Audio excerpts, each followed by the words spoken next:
तो कभी आपने जो अपना यानी कि लॉ का प्रोफेशन आपने एक तरह से क्विट किया, या वक्ती तौर पे ही हो सकता है, लॉयर तो हमेशा ही लॉयर जी रहता जी है, जी कभी भी आप जनाब गाउन पहनेंगे और चले जाएंगे ना। चले जाएंगे। तो मगर यह है कि अब आप 10-11 साल से इस शोबे में हैं, आपने कंपटीशन का जो एग्ज़ाम था वो भी आपने जी। नहीं दिया, तो अभी लगता है कभी कभी कि डिसीजन ठीक था, या कभी कभी लगता है गलत था? अच्छा, मैं आपको अपने बारे में एक बात बताता हूँ बहुत मज़े की। मैं बहुत खुश हूँ अपनी ज़िंदगी में। कंटेंट? बहुत कंटेंटेड इंसान हूँ। मुझे अल्हम्दुलिल्लाह कभी एक आउंस ऑफ जेलसी फील नहीं हुई किसी को देखकर, या कभी ये नहीं लगा कि यार ये गाड़ी मेरे पास होनी चाहिए थी, ये घर मेरा होना चाहिए था, इतने पैसे मुझे मिलने चाहिए थे। मुझे लगता है कि जहाँ से मैंने अपना सफ़र शुरू किया अपने प्रोफेशनल करियर का, वहाँ से लेके आज तक मैं जहाँ पर आया हूँ, ये एक मिरेकल है मेरे लिए। मैं सोच भी नहीं सकता था कि वो इंसान जो जगह जगह रिजेक्ट होता था और Really? ऑडिशंस देता था। जी जी जी, बहुत बहुत ज़्यादा ऐसा होता था, बिकॉज अब्बा जी ने बात क्लियरली कह दी थी कि यार तुमने जो करना है अगर इस मामले में, तो फिर अपने ओन पे करना। तो बहुत सी मैं किसी जगहों को पे फोन नहीं करांगा। मैं किसी ने फोन नहीं करूँगा। ये मतलब सुर ऊंचा है ना जी मेरा। जी जी जी, और कहा भी उन्होंने ऐसे ही था। ये जो आप कह रहे हैं, कई बार ऐसा कहा था। बल्कि जब मैंने फाइनली घर में ये बात कही थी कि मैं एक्टिंग की तरफ जाना चाहता हूँ, तो बहुत अरसा उन्होंने मुझसे बात भी नहीं की थी। वाकई? जी, अच्छा। क्योंकि वो, आई थिंक उनका भी फेयर अपनी जगह पे जस्टिफाइड था, बिकॉज वो पीटीवी के दौर से एक्टिंग कर रहे थे, एंड ही न्यू के ये एज अ प्रोफेशन आपका हाँ। घर नहीं चला सकते। फेम तो बहुत होता है, जी, मगर लेकिन उस जमाने में जी, मगर पैसा नहीं होता था। तो वो उनका था। फिर दूसरा एक और बहुत बड़ी बात ये थी कि शायद एक जो ये डर होता है ना कि आपकी औलाद कहीं नाकाम ना हो जाए। दुनिया में ऐसी बहुत सी मिसालें हैं, हमारे हमसाया मुल्क में भी यस, हैं, हॉलीवुड में भी कैसे हैं, कैसे बड़े बड़े नामवर बड़े कामयाब एक्टर्स के लोगों की बच्चे हैं। नहीं क्योंकि कामयाब हो बिल्कुल सकते। अलग मामला है ना। जी, तो वो जाहिर है मुझे अपने उन पे जाना पड़ा। तो क्योंकि मैंने उससे पहले एज मैनेजर प्रोग्राम्स चैनल में जॉब की हुई थी, A+ में शायद। A+ में। उससे पहले मैं हम टीवी में एज ए प्रोड्यूसर डायरेक्टर काम करता था। तो बहुत से दोस्त थे मेरे ऐसे अच्छे, जो कि कराची चले गए हुए थे काम करने के लिए, और यहाँ पे भी कुछ कर रहे थे। तो उनके थ्रू कहीं ना कहीं ऑडिशंस देने के लिए डायरेक्टर्स से मिलने चला जाता था, और 90% ऐसा ही होता था कि मुझे काम नहीं मिलता था। क्या यानी कि एक पढ़ा लिखा नौजवान, और फिर एक लेगेसी तो है ना जी आपकी, जी और पूरे पाकिस्तान में है, मगर पंजाब में तो बहुत ही, यानी कि आपके दादा की इतनी रिस्पेक्ट है। जी क्या जी और फिर वो एक ऐसे आदमी थे जिन्होंने म्यूजिक में, फिल्म में, फिर आपके जो कैफी साहब जो थे, जी जी तो एक पूरी लेगेसी है ना जी। फिल्म के हवाले से, टीवी के। अच्छा, फिर ये हुआ था कि इनायत हुसैन भट्टी साहब ने आखिरी दिनों में जो सूफिया के हवाले जी, से जो उन्होंने काम किया, तो उनकी शोहरत जो थी वो आखिरी दिनों में एक रिस्पेक्ट में बदल गई थी ना, एक लेगेसी, फिर वालिद की लेगेसी ना। जी। तो रिजेक्शन तकलीफ देती थी? बहुत ज़्यादा तकलीफ देती थी, और ऐसा लगना शुरू हो जाता था कि फैसला गलत हो गया। मतलब कितनी मरतबा इसका सामना करना पड़ा? बहुत दफ़ा तो सर ऐसा भी हुआ था कि जैसे मुझे याद है कि हमारी एक बहुत अच्छी प्रोड्यूसर हैं, इरम बिनते शाहिद, हाँ हाँ हाँ, इरम। बहुत करीब है मेरे, बहुत उनके साथ काम भी मैंने किया। तो वो मैंने तब एक आधा सीरियल किया था, तो उन्होंने मुझे देखा, और वो प्राइवेट प्रोडक्शंस भी करती थी। तो उन्होंने एक ईद की टेलीफिल्म बनानी थी, तो उन्होंने मुझे कॉल की और उन्होंने कहा कि यार ये ईद की टेलीफिल्म है और तुम करोगे, और इसमें सज्जल है तुम्हारे साथ, और महमूद असलम साहब हैं, और एक और बड़ी एक्ट्रेस थी। मैं जो आपकी बात समझ रहा हूँ, बहुत सारी रिजेक्शन के बाद ये ऑफर आई। ये ऑफर है। ओके।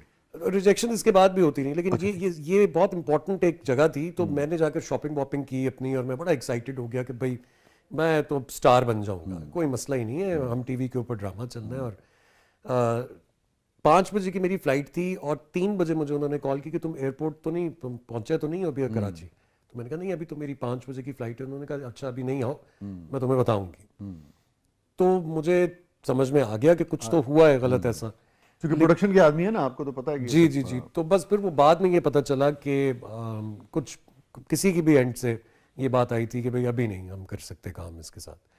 तो वो बहुत ही मतलब हार्ट ब्रेकिंग सिचुएशंस बहुत दफ़ा इस तरह कोई फेस की। चीज आपको यानी कि आपसे कमिट कर ली जाए ना, जी और फिर लाजी बात है आप उसके हवाले से प्लानिंग शुरू कर देते हैं, शायद स्क्रिप्ट भी आपने देख लिया होगा, तो बहुत ज्यादा तकलीफ देती बहुत ज़्यादा तकलीफ है। और देता। आपका कॉन्फिडेंस भी शटर होता है ना। कॉन्फिडेंस तो बहुत ज़्यादा शैटर होता है, क्योंकि उसके बाद मुझे ऐसा लगता था कि कुछ मैं साइन भी कर लेता था, तो जब तक 5-6 दिन काम नहीं कर लेता था, तब तक मुझे ये लगता था कि यार कहीं नहीं कुछ निकाल हो तो नहीं जाएगा। देंगे, कोई अगर कह दे कि नहीं यार मज़ा नहीं आया, या ऐसी कोई भी बात। तो वो बहुत मुश्किल वक्त था।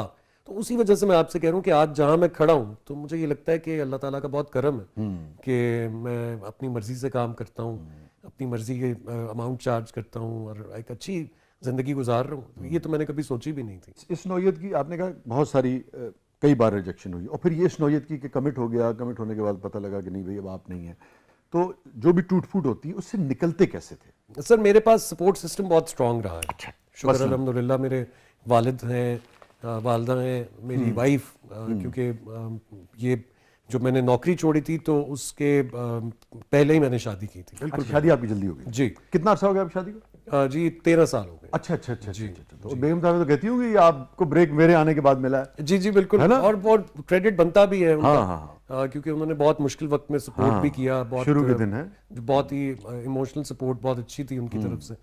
तो वो सपोर्ट सिस्टम तो था, बट मुझे लगता है कि खाली सपोर्ट सिस्टम जो है वो आपको वो कॉन्फिडेंस नहीं दे सकता, क्योंकि आपको भी पता होता है कि ये तो मेरे अपने हैं। मुझे लगता है कि जो मेरे लिए सबसे इंपॉर्टेंट चीज उस वक्त काम आई वो सेल्फ असेसमेंट थी। ये मुझे लगा कि अच्छा, अगर कोई मेरे साथ काम नहीं करना चाह रहा तो कोई वजह तो होगी, इस वजह के अलावा कि मैं नया हूं और मेरा अभी किसी को पता नहीं है। अच्छा, और उसमें मुझे सर बहुत हेल्प मिली। मेरा वेट बहुत ज्यादा था वेरी इंटरेस्टिंग यार। जी फॉर टेलीविजन, तो मुझे लगा कि अच्छा यार मुझे वेट लूज करना चाहिए। मैंने वेट पे इंटरेस्टिंग नहीं कहा, मैंने जो पॉजिटिविटी है ना, जी, जी। ये अली बहुत अहम है। ये हम सबको और नौजवान नस्ल किसी भी देखने वाले को सीखनी चाहिए कि जब आपको किसी भी नौयत की रिजेक्शन आती है तो बजाय इसके कि जैसे आप कहते हैं ना कि उस अनूप पैजो कि वो है तो खराब है, उसको बददुआएं दें, उसको बुरा भला कहें, उसके खिलाफ हो जाएं, ये जरूर देखें अगर उसने बहुत ही नफरत में भी कोई बात की है, लेकिन अगर ठीक बात की है तो उसको आप समझेंगे यार गल ने ठीक की थी, मैं अपने आप को बदलूं। सर मैं इस चीज को इस तरह हमेशा देखता हूँ, जैसे ये आपने बात की, ये बहुत अच्छी बात है।